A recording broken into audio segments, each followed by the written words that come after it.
Hey everybody, Texas Trucker here, Lance's Performance Shop, Lone Star Mopars.com. Gonna try to get this thing opened up, set up, and checked out here tonight. This is actually a birthday gift from my mom. Got fantastic weather here for the end of January. And I'm excited to check this thing out. It is part number 61705. I'll have it linked down below for you. But what are we dealing with, you ask? It is the Chicago Electric Welding Cabinet. You can kind of get a view of what we've got to work with here.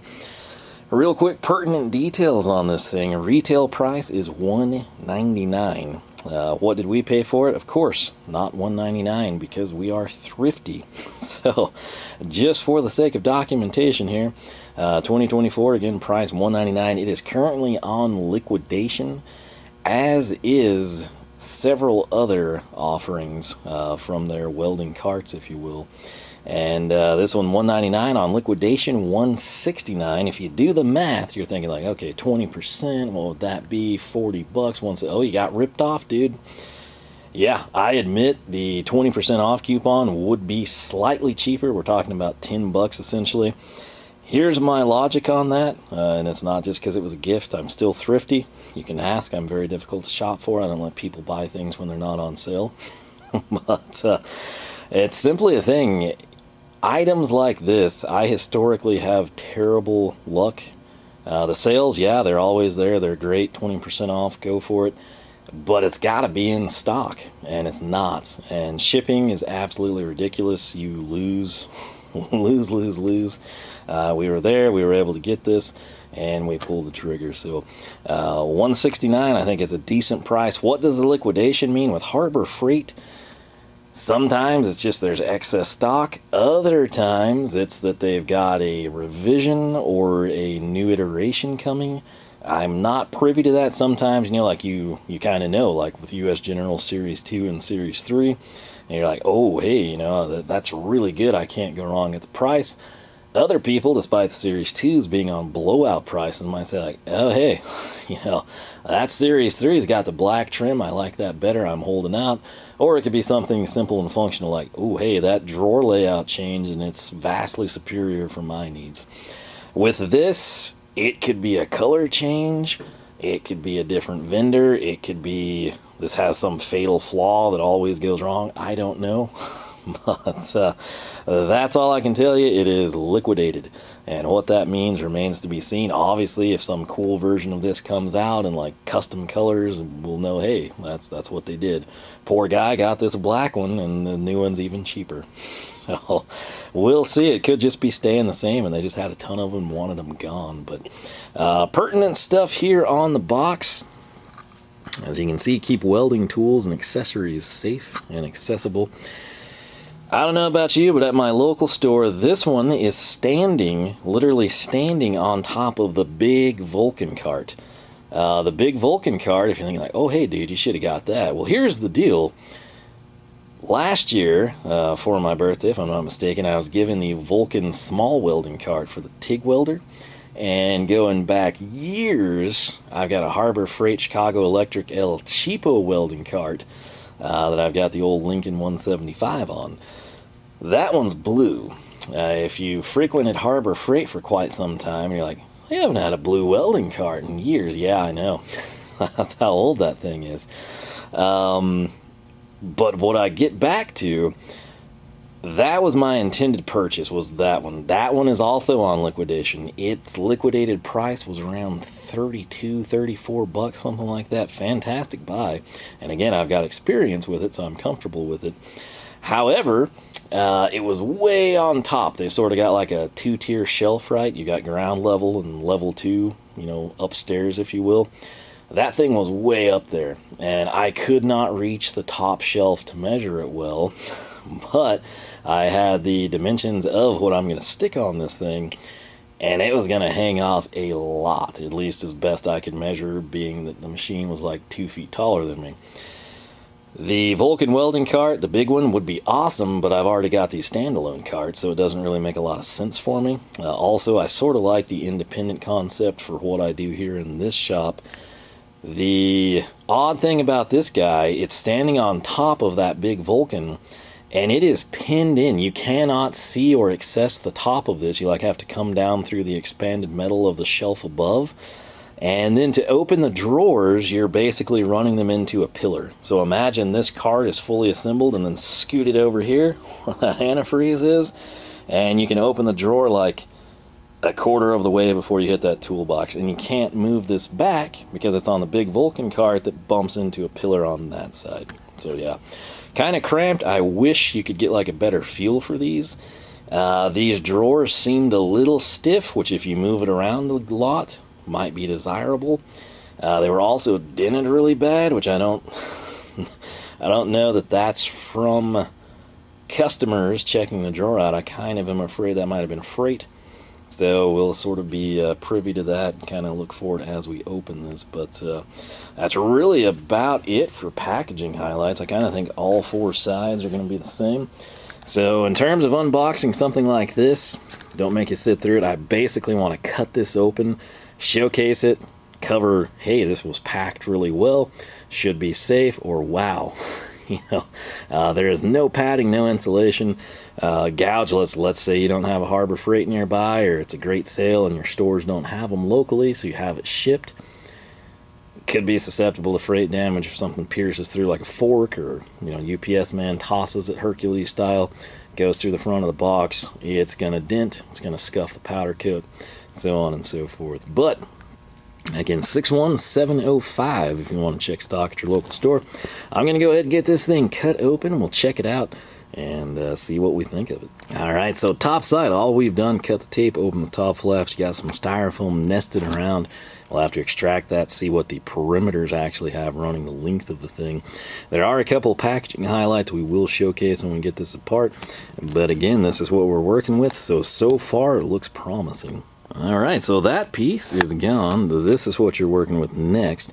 There is styrofoam corner pieces. Again, always a good sign. I don't believe we have much insulation on these sides, which is unfortunate, but everything looks good. It looks like this piece here, where you kind of see that circular piece, I think that's going to be our axle, so this is probably the bottom.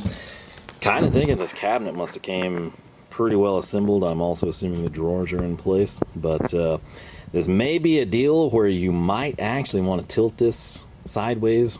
Might help if you have two hands. Cut the bottom and then just lift this off the top. But we'll go ahead and painstakingly do it and kind of see how she pans out. Is my foot broken? No, I take my own advice actually. So what we have going on, flipped it over. The missing flap, you could cut that if you want to. I simply folded mine because this is a big box. Might be something nice to keep around. What we do now, we just fold these other three over. You can tape them, have someone hold them. We're just going to one-hand it if we can. And that will allow us again to hopefully be able to pull this box off the top. So once more, let's see how it goes.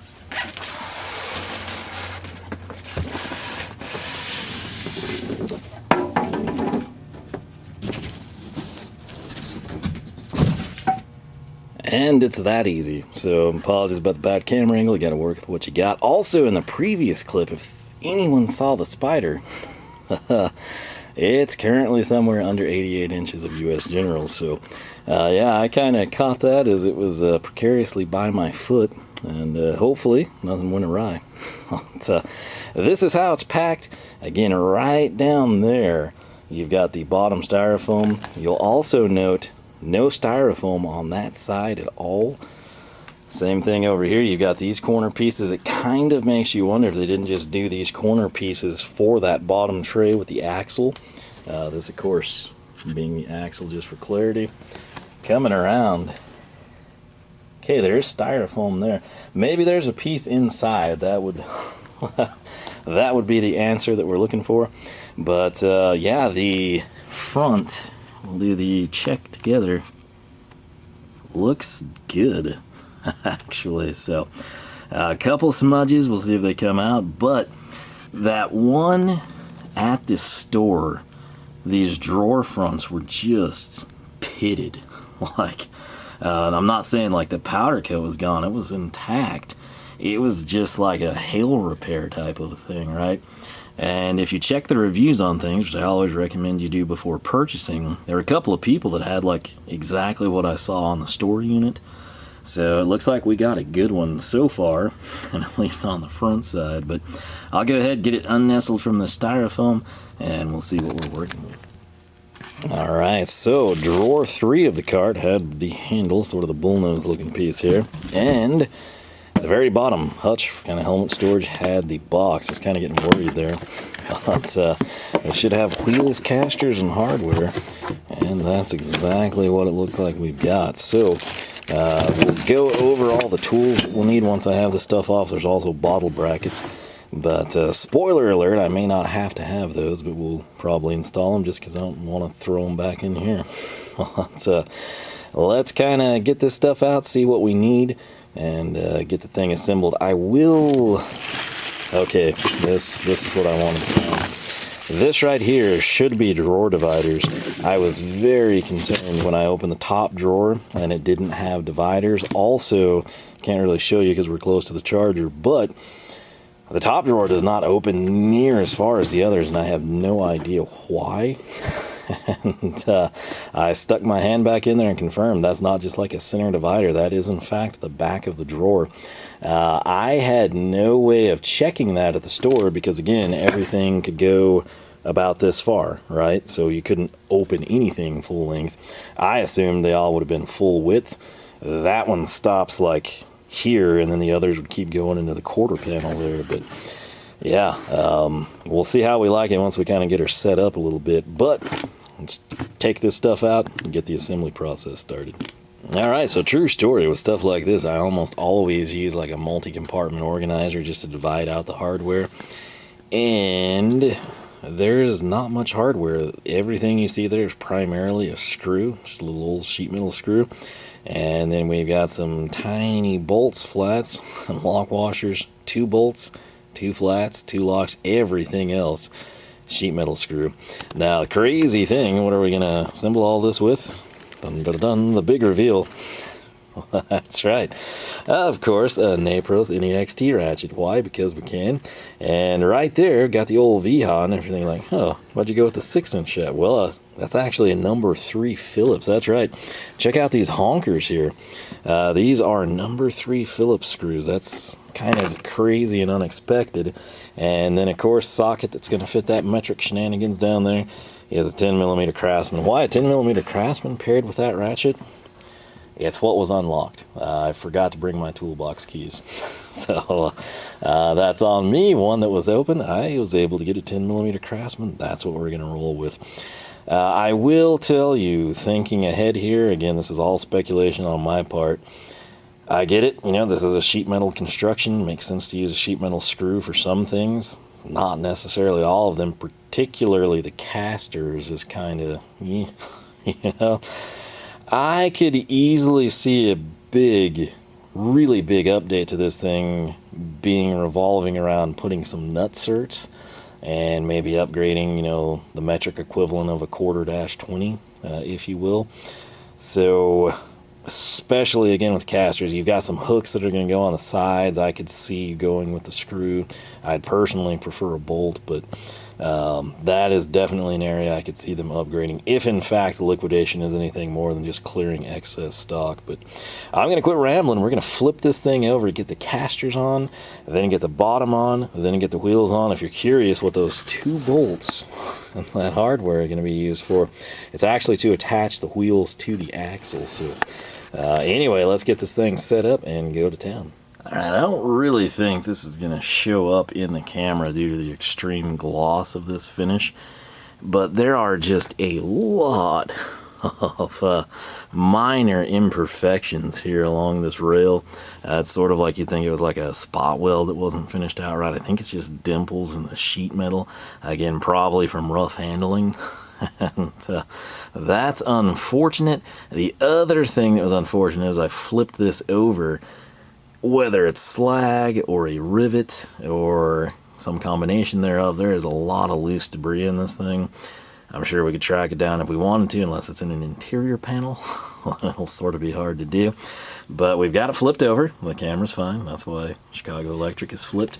Note, make use of the box. You got something that's going to protect your finish. Again, coming down here even, probably all along where like the drawer slides are, it's just got that, like, you can't tell, but like if you could run your finger over that, it's, again, with a mirror like black, it really covers up a lot of sins, especially through a camera. But coming in over here, again, you can see some rivets, not really well done, but done.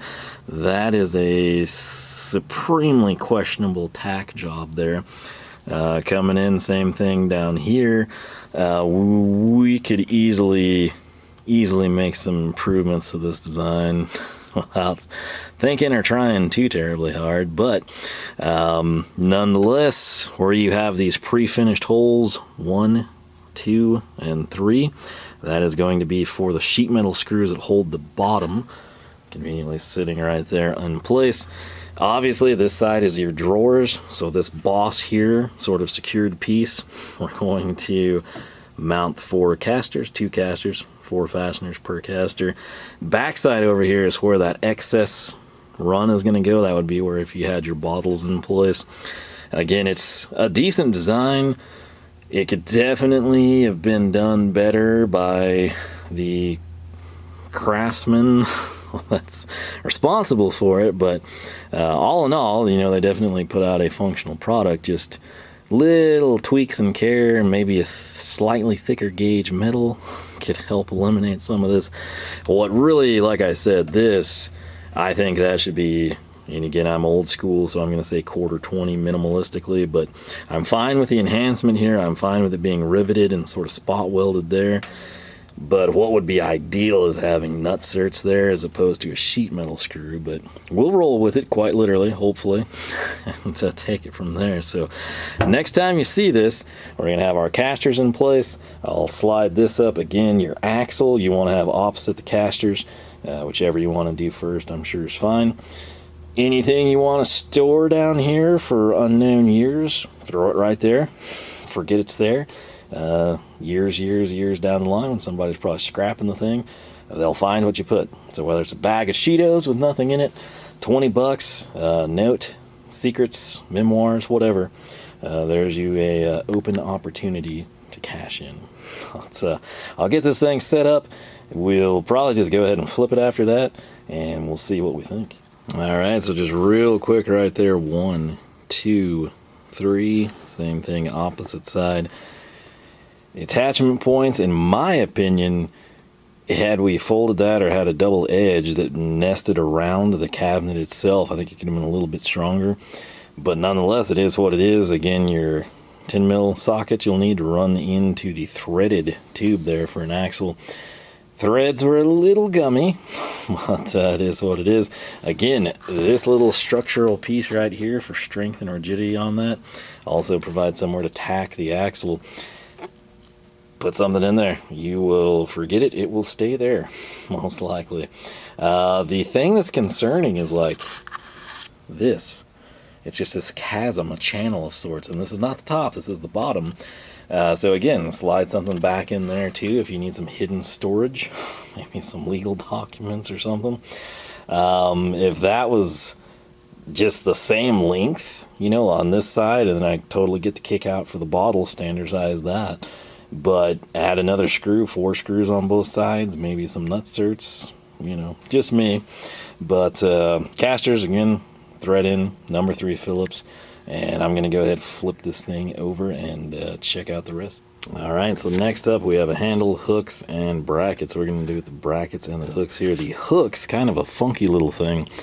You'll note you've got 1 slot punched in there, and it's essentially, you've got to tuck this sort of in a slot on the box, and then that's going to line the slot with a drilled hole, and that's of course where you'll run your number 3 Phillips. Sort of had to bend to this a bit. I'm sure it'll be like that on most of them.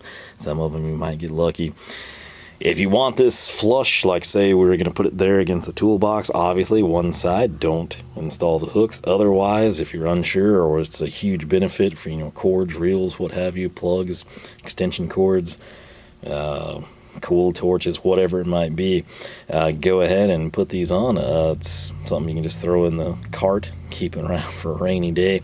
The bottle brackets, what you're going to want to do, this side here with the 2 drilled holes, we're going to have that back up against the cart, so your long lip would sit like this. The chain slots, of course, you want oriented in this manner. Big circle out at the top, slot going down towards the bottom. So I think for now I'll just go ahead and install it all, kind of hope that it fits. If not, we'll make adjustments as we go. But that's about that, and then we'll move to the handle. Alright, so there you can kind of see the hook. Again, pretty straightforward, just bend as needed. Handle, we didn't bother to kind of simulate that. You get the idea, it's literally all screws. So what we have here though is the top drawer. And I again had no idea it was this shallow. I don't quite understand why it doesn't run back the full length of this thing. What we essentially have is like 10 1/4 by 11ish. Those are rough usable dimensions. I'm sure it's some metric thing. But if we come interior drawer space, I'm going to call that 11. And then it's really hard to tell, but I'm going to rest that against the back. And I know the lip of the drawer is looking more like it's 10 1/4. And I'm going to call that's a usable space because of the design of the sheet metal. Speaking of sheet metal, I didn't know how they had this. I just knew that there were dividers. And there are going to be distinct styles. Your long side here, your 11-inch pieces are square. You see on that one where it was like just nibbled off on the end? Just literally cut the corner. It's 90 degrees at the bottom by the dot, and then up at the top it's shaved off. That to me indicates that it's going to run the 10 1/4, you know, with the length of the drawer. 11-inch pieces go there. So when I take this and hopefully nest myself in here, which is really hard to do with one hand, as it turns out. Give me 1 second here. Alright, probably could have done that one-handed if I would have wasted a lot more of your time. Didn't want to do that. So it is what it is. This creates a 9-compartment drawer, and just again really rough dimensions. We're going to go on this middle one. We're going to call that 4, and then 3 3/4. You get the idea. It's really kind of irrelevant. It's just nice to have it. If you don't want the organizers, by all means don't install them. For me, this was actually a selling point. I know you could rig up your own thing, but with what I plan to do, have certain nozzles and tips that'll divide them out by size. That's actually going to be really handy. Again, the only shame is the lack of length. Perhaps the most important measurements are actually going to be here, and I'm going to call that dead on 20. So front to back 20, that's going to be your length. If we come in and go with the cross section here, we're going to call that 14. So this thing, we're going to call this top area 20 by 14. Obviously, you can run a machine with a larger footprint. It'll kind of be awkward with this lip, again, right there. Lots of times you would have that lip going down, or it would just kind of be a different design. There wouldn't be a lip. The lip is nice for retainment. I also want to stress this is a flat top. So if you're growing accustomed to carts that have everything kicked up, this is not that way. Some people might prefer this. Your particular machine might have it designed by the manufacturer where the controls slope. Then it wouldn't be really necessary. It's sort of a personal preference thing, but again, the biggest thing that you need to know on that, 20 by 14 footprint. So when you know that that is 20 inches back, it's kind of bizarre that this is 11, especially when I do this. Okay, we're going to shut this guy. And right here, when I open this one, you're thinking like, oh yeah, there's your 11 inches. Well, watch. If you're keeping score at home, this is significantly more drawer here on the middle section. So, man, super hard to one-hand all this stuff. But just rough dimensions again. If we come in, is about 15 and a half. Obviously your width, we're still going to call it 11, but this is 15 and a half, and that was like 10 and a quarter. So it would be nice to have that nearly 5 inches added on to that top drawer. Even if we didn't have organizers, if we had organizers, if you had the option, I'm not sure what the logic was there, but it is what it is. Depth, I guess that might be important to some of you.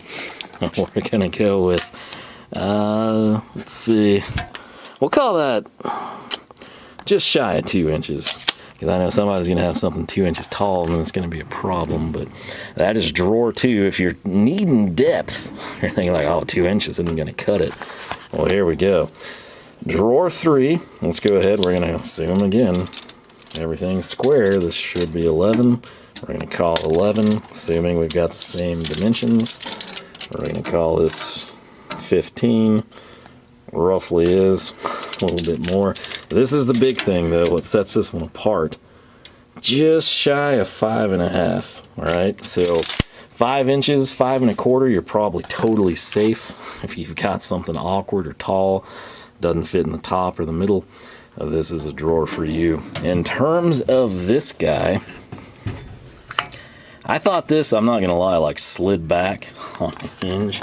It does not, but there that cavity is. So think of your helmet, think of bulk storage. I know people are like, it's a helmet, cabinet, if you will. Well, maybe, you've got this rolling around, or it's like an accessory cart for, a smaller welder. Perhaps you've got a spot welder you store in there. Maybe you keep like 33 or 44 pound spools in there. Sky is the limit. That is that, man. I'm going to go ahead and kind of populate this, just give you a rough idea. Big reveal of what goes up top will come in due time. But the thing I have to say that I was surprised is that there's no drawer liners, no rubber mat up top. I just kind of thought it had one for some reason. Again, if I had full access to this in store and could open the drawers and inspect it better, we'd probably know. But very cramped at my local store where we picked this up. There's a lot of small imperfections, but all in all, for the 169, could I build one? I sure could, but this is pretty nice. Again, I know it sounds like we're nagging a lot. I have to do that. I have to tell you the pros. I have to tell you the cons. Otherwise, it's not worth watching, in my opinion. So it's not always sunshine and roses. Would I prefer they offered this in a litany of U.S. General colors? Absolutely. But currently it's black, and like I said, it's going to go good with what I'm doing. It's going to work really well with what I hope to do with it. At least I think it is. Projecting in the future in my mind. Again, stay tuned for updates. But all in all, I think it's a decent little cart. Of course, you know me, as we covered at the front of the video, $200 would be the current MSRP. I wouldn't pay that unless you're like desperate, have to have it. You closest Harbor Freight's 2-3 hours and you're there and it's in stock type of a thing. But patience is a virtue. You can easily save, 20%. Just if you can give it a couple of weeks. Me on the liquidation price, again, $169. It's a pretty solid little cabinet, I have to say, and it's unique, a little different from my others. Obviously, if you want to sticker it up, put your logos, your company name, what have you. If you want to customize it, there's a lot of things I have in mind you could easily do to add to this. But I have to say, it is a pretty solid little setup. What I'm going to do again is populate it, and I'll try to get a couple more dimensions for you. The depth, I'm not going to make you wait while I set the camera down and run a tape measure through there, but I'll see if that's a little deeper, goes all the way back to the back wall maybe, as opposed to those drawers 2 and 3.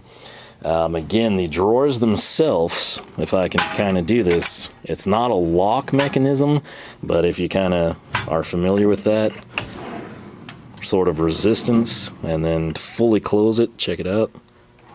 Well, it's again right there, and then to release, boom, shut, and shut all the way right here. You get the idea. Again, hopefully your store has this with more accessibility than mine. Hooks are present on both sides. Right back here looking down, you can see we've got the top and the bottom bottle racks. We've also got a little space there for a single cylinder. That's important to note for some of you. single cylinder unless you make some modifications. So I'll get a couple more measurements. We'll kind of fictitiously throw some things in the drawers, give you an idea of what you could do. We'll take it from there. All right, I'm going to try to remember this. I'd call the overall height 31 1/4. If it matters, some of you might be real particular. You want a machine taller, you want it lower. Again, depends if it's a workbench or a mobile deal. I'm going to say, if you have something that can fit in a 10.5 by 19-inch cavity, that's cutting it down ever so slightly, you can home something back there. So, I mean, that is a generous space. Again, I know the obvious thing would be like a hood, helmet, grinding shields, things along those lines, but think of weird things that you might only do with, you know, welding or cutting processes. Maybe you've got a huge 7-inch grinder, throw it in there. Again, pretty generous space there. This is just sort of like a cliche example, and man, that flux core is dirty. You can see you could stack probably 2 of these tiny little hobbyist size rolls. That is Lincoln flux core for what it's worth. And right here, nozzle gel easily clears. You could put something on top of that. Coming in right here, I just laid those out again. Picture some TIG gloves, this, maybe some shades, you know, whatever you've got that you need to store. And then right here, I didn't really do anything cool. I don't want to give too much away, but hey, it's an aerosol can lid, or this is spray paint. So that gives you an idea of the depth, and then some mints. So yeah, I gotta say, there's a lot you could nitpick, but that's the key word there, you're nitpicking. Overall, pretty solid little option again, and it's just a deal where it's hard to find this stuff, right? I literally, you know, ran around and I was like, yeah, I'm going to try to find something cool for this one. And I went to tool stores, I went to big box stores. People don't have stuff like this. Is one of the good things about Harbor Freight. And, you know, Northern Tool, yes, it had some stuff. It's very similar to this. It's also a good chunk more with not as big of a sale ever, seems like anyway. And, if you don't have one of those, like your welding supply stores oftentimes don't have stuff like this. They've got great selection, they've got high-end equipment, but something like the cart, good luck. And then if they have it, and it's one of the big red or blue brands, the price is going to be pretty high, right? So for me, again, I think once you see what we're putting on here, it will make a lot of sense why we went this route. Plus, as an added benefit to me, I can kind of compare and contrast these 3 carts. We've got this Chicago Electric Cabinet, we got the old school El Cheapo Chicago Electric cart, and then we, for the TIG welder, got that Vulcan one, not the big cabinet, but like the little Vulcan cart. So it'll be interesting to kind of have all 3, see what we think, pros and cons, long-term use type of a thing. But colors, yeah, you're always going to hear me say it'd be nice to have that. In this case, black is not terrible. I think it's going to be good. Yes, I know it's kind of odd to say, ooh, wish there were drawer liners, but hey, you know, you get used to that with the US General stuff. It's not a big deal. I can easily cut some. Some of you won't care. Some won't want it at all, especially if you're going to do something magnetic inside. The top, I know you're like, ooh, flammable. Well, again, keep in mind what you're doing, what machine's going to go on there, where you need air, so on and so forth. I think I'm probably going to put one. Again, I don't intend to be casting sparks that direction, but very, very much sufficient, decent cart for the price. And again, there's just not a lot of stuff like this. You kind of literally have to custom make one. A lot of people might go with like a prefab kit that you can combine with something. I very nearly threw this machine that we're going to put here on top of a 27-inch. It was a really, really big consideration. It's honestly kind of like the smaller form factor here that drew me in. The only thing I could see being an issue is where I nest this, meaning like, hey, are the hooks on one side going to be problematic and cumbersome? The other thing that might be an issue, I'll have to see with the machine, and it could vary machine to machine. You might have one of these and love it with your MIG welder, and then you get one and put it with your fancy TIG welder with a bunch of dials, and it's an issue. Is the way this handle is. It kicks up, which, I mean, that's great. It's really ergonomic and makes sense for pulling.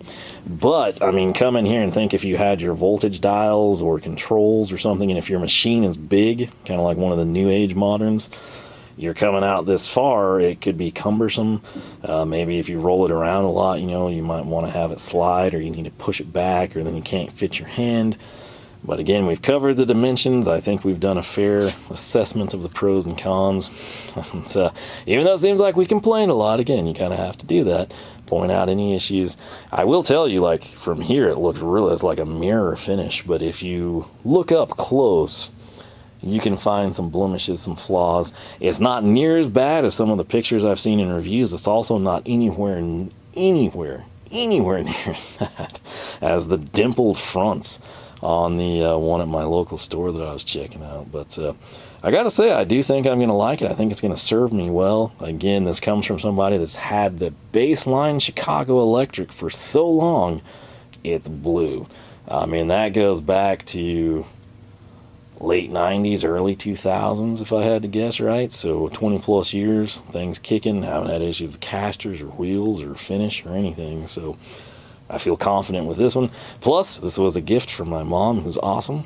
And that will forever make it special and important to me. And yeah, I'm excited to put it to use, see what we think. Big question for you.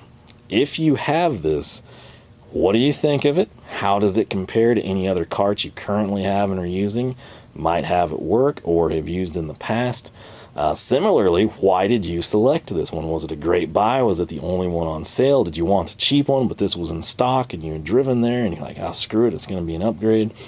Whatever your story is, I want to hear from you. Again, particularly if any of you have had this one for a really long time, how does it hold up? What are you doing? Again, old man in a shop building hot rods, you know, you might get more use out of it than somebody my age in a shop trying to build hot rods, because you've got more free time. Similarly, if you grab this and this is in a commercial shop where you're there, you know, banging things out all day, Monday, Friday, half the time on Saturdays, and you're moving it around, it could be a different story.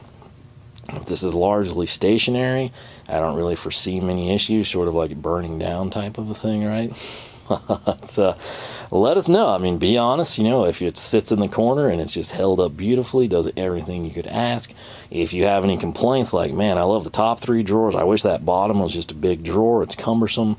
I can tell you, I don't know what I was thinking, but I assumed that would hinge up and then just slide back, sort of like a garage door type of a thing. I know it's not like that convoluted roll-up type of a thing, but I honestly thought it would kind of like slide back. It doesn't. If you're 6 feet tall, that might be annoying to you. If you're super short, probably not going to bother you. So it might discourage some people. Like, you might wind up just like, screw it, I'm leaving my hood on one of those hooks. I hate bending down and dealing with it.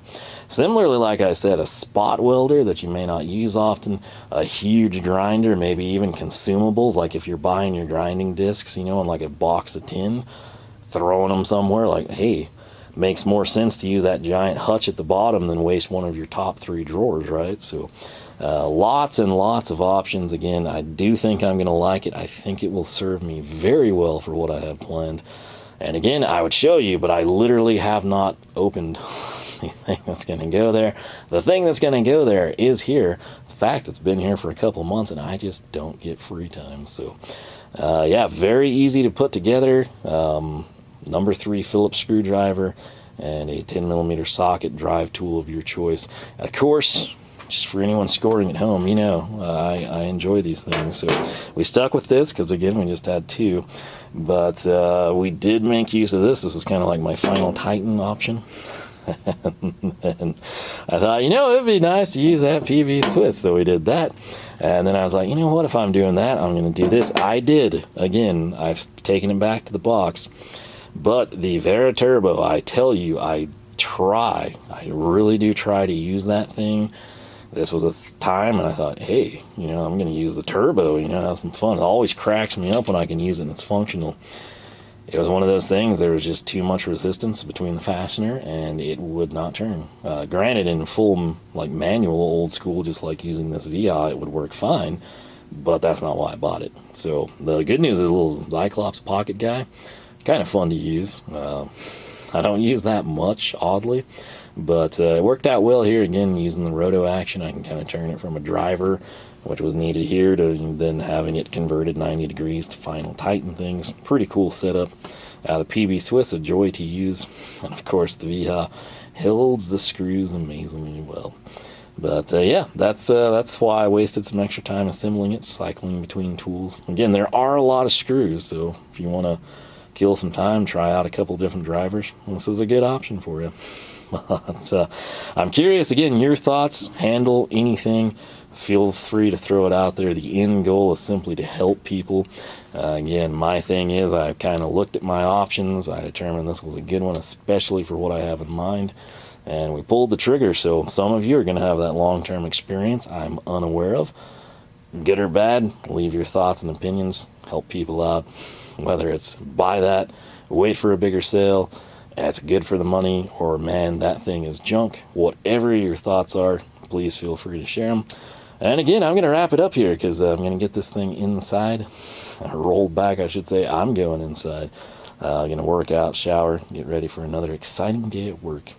But yeah, hopefully, coming up I get some time to open what's going to go on there, and that's where you'll see me home this on. I'll try to put those videos close together because you realistically won't see this for quite some time, I'd imagine, but I think it's going to be cool. So again, your thoughts and opinions always appreciated. LoneStarMopars.com is the website. You can find us on Facebook, Twitter, Instagram, all three at LoneStarMopars.com.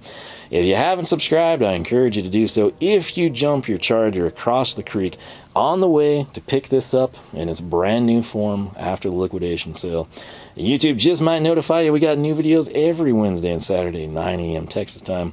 With that said, again, thank you so much for watching. I hope you have yourself a fantastic weekend. Most importantly, I hope I catch you back here for more action from the shop. And of course, thanks Mom for the great birthday gift.